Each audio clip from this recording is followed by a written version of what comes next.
The enormity of what's going on in Haiti is really bone-chilling. And the fact that you were all able to come out today and make a difference means a lot to me. And I hope that what I want to share with you today is worth something, but I'm more excited about the fact that regardless of what I have to say today, you're going to go off and do what you've been doing, which is really important work. I want to start today by asking you a question. I don't want you to answer it out loud. I want you to think really hard, and I want you to answer it as honestly as you can to yourself, without any fibbing. Are you a genius? See, the thing is, that whole Albert Einstein thing sort of ruined the word genius. It went from the word genius to the word genius. But if you go to the Google and type in, is a genius, all these people show up. My definition of a genius is merely someone who solves a problem in a new way. Someone who does work that wasn't written down. Someone who figures out how to be a person as opposed to a system. And my guess is that almost all of us at one time in our lives or another, at least once, solved the problem in a new and interesting way. I was looking at a word map of some of the writing I've been doing for the last 2 years, and what I discovered is the word marketing isn't the word that shows up the most.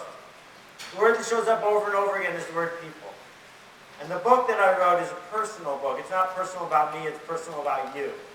And it was scary to write because I'm trying to talk to people, not to systems, not to companies. I'm not talking about strategy. I'm not talking about how an organization approaches the market.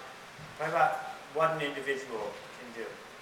And so I need to spend a few minutes now giving you a little bit of a history lesson so you can understand where we've been. Because like the goldfish that's swimming around in the tank, it's hard to see the water unless someone points it out to you. There's a guy named John Hammond. In the 30s and 40s and 50s, he revolutionized the music business. He found people like Aretha Franklin. Toward the end of his career, he found Bruce Springsteen. One man could have a lot of impact on a whole industry. For a long time, since then, it really hasn't been true. We have factory farms, we got factories. This idea of a factory is pretty consistent in my work. I was reading a book I wrote 6 years ago the other day, and I was talking about it then. A factory is a system that produces stuff over and over and over again to spec. It might be an insurance company. It might be a fast food place. It doesn't have to bend steel. But the factory that changed everything was started by the most important person of the 20th century, Henry Ford. The reason Henry Ford was so important is that he took capitalism to its ultimate execution. What he figured out how to do was take a machine and put it next to another machine, and build what he calls the Ford system. And he and his people wrote an Encyclopedia Britannica article on it. It was 4 pages long, all about how it worked.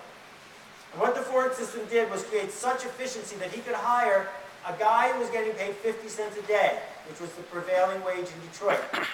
And on his first day at Ford, pay him $5. In one day, Henry Ford changed the prevailing rate of pay for people who worked in factories, this kind of factory, from 50 cents to $5. How could he do it? He could do it because one guy working one machine was making him $40 or $50 in profit because the system was so efficient. But the key to the system was that you had to be a compliant cog, working ever faster on the assembly line. Because guess what? Once the shareholders realize that you're making $40 an hour running on the assembly line, they want you to turn it just a little bit faster. So you can crank out just a little bit more stuff and make the factory just a little bit more efficient. So this idea of factories as places where business is done, where a system is in place, led to the world we live in. Every single one of us grew up in a factory world. Now, there used to be gatekeepers, literal, real gatekeepers, who would let you in to the factory. And we're going to spend a lot of time talking about gatekeepers. Before we do, though, I have to explain the two underpinnings of what makes factories work. Number one, interchangeable parts. The Singer sewing machine in 1880 was the most complicated consumer product sold in the United States. If anybody here, by the way, I have a lot of distraction issues. If you're using a video camera, we turn it off right now. And please don't take any pictures later. I'm happy to have you take pictures. I appreciate it. Thank you.